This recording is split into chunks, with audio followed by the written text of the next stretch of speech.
Hello chers élèves, donc nous poursuivons notre examen des racines carrées et on va voir comment on peut utiliser certaines formules dans certains calculs et en particulier pour développer une expression. Donc ici vous allez voir, on va devoir utiliser la double distributivité.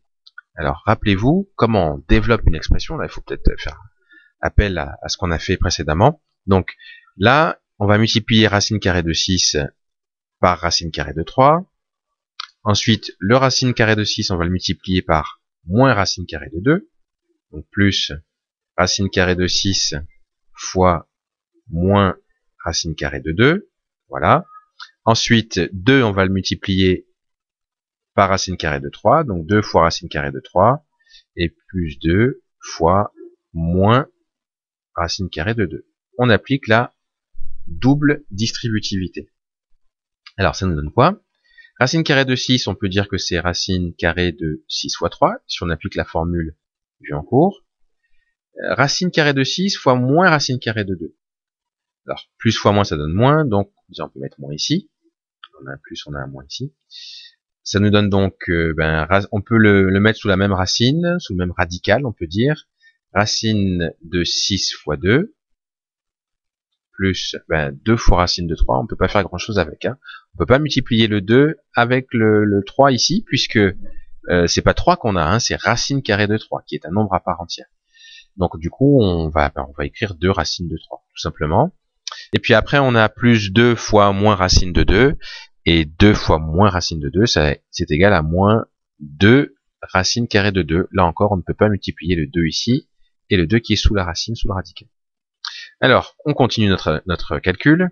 Racine carrée de 6 fois 3, 6 fois 3, ça fait 18. Donc là, j'ai racine carrée de 18, moins racine carrée de 6 fois 2, 6 fois 2, ça fait 12. Donc j'écris 12. Et puis là, j'ai plus 2 racine carrée de 3, moins 2 racine carrée de 2. Alors maintenant, ce que je vais faire, puisque vous voyez que il y a peut-être moyen de simplifier encore, en fait l'idée c'est le racine carrée de 18, on va le décomposer cette fois-ci, parce que ça va nous être bien utile. 18, on peut le décomposer en quelque chose fois quelque chose. Alors rappelez-vous juste une chose, c'est qu'il faut que ce quelque chose fois quelque chose, il faut que l'un des deux, ce soit un carré parfait. Eh ben, ça tombe bien parce que 9 fois 2, ça va marcher, puisque 9, c'est un carré parfait. Donc, on décompose avec 9 fois 2.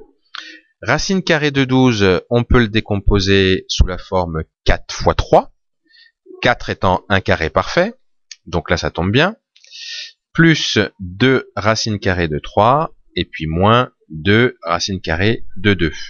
Donc voilà ce qu'on a. Ensuite, ça, on peut encore le décomposer. Ça nous donne racine carrée de 9 fois racine carrée de 2 moins racine carrée de 4 fois racine carrée de 3. Je décompose en fait toutes les racines. 2 racines de 3 moins 2 racines de 2. Bon, ici, je peux rien faire de plus.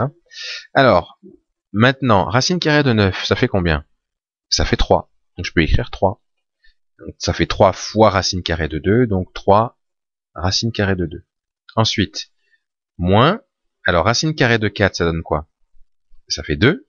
Donc, je peux écrire, au lieu d'écrire racine carrée de 4, j'écris 2. Donc là, ça me donne 2 racine carrée de 3. Après, plus 2 racine carrée de 3, je réécris la suite, moins 2 racine carrée de 2. Alors, on continue, on va pouvoir simplifier des choses. Regardez, là j'ai moins 2 racine de 3, plus 2 racine de 3. C'est le même nombre, je fais moins un nombre, plus lui-même. Donc, ça va faire 0. Donc ça, je peux le barrer. Donc qu'est-ce qui me reste?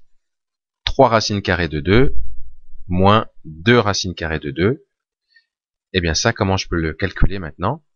Eh bien, je peux dire que c'est, si je factorise par racine carrée de 2, ça me donne donc 3 moins 2 multiplié par racine de 2. En fait, je soustrais 3 et 2, quoi. 3 moins 2, ça fait 1. Donc ça me donne 1 racine carrée de 2.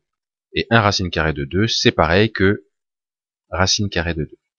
Donc voilà un premier exemple pour développer avec les racines carrées. Alors, je vous le concède, c'est pas de la plus grande simplicité, il faut avoir bien maîtrisé le développement, les racines carrées, les formules, les simplifications, etc.